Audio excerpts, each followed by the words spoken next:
ৰাধা ৰাধা কোন? ৰাধা কি?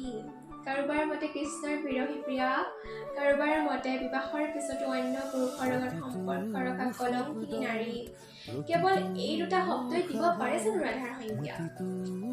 ৰাধা এগৰাকী নাৰী নহয়, ৰাধা কেৱল এটি চৰিত্ৰ নহয়, ৰাধা এটি অনুভৱ।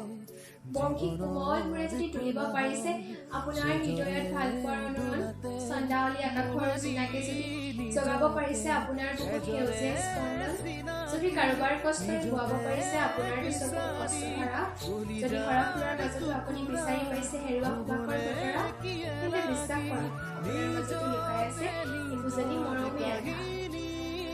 কাৰোবাক হেৰুৱাই চিৰকাললৈ সাঁচি থোৱা বুকুৰ অনুভৱটো ৰাধা, প্ৰিয়জনৰ সুখত নিজক হেৰুৱাই দিয়া হাঁহিটোৰ নাম ৰাধা। সকলোৰে আশাৰ কিৰণ বিলাই নিজান ৰাতি অকলশৰে হৈ পৰা সেই অশ্ৰুৰ টোপালটোৰ নাম ৰাধা।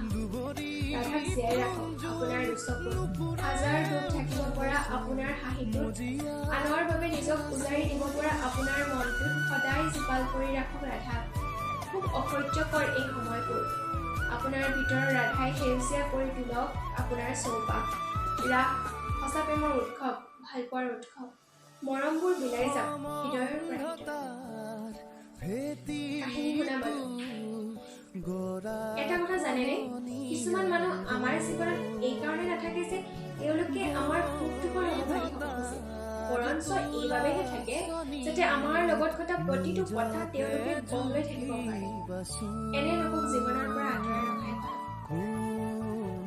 ঈশ্বৰে আপোনাক জীৱনটো উদযাপনৰ বাবেহে দিছে, আনক চিনেমাৰ বাবে উপভোগ কৰিবৰ বাবে নহয়।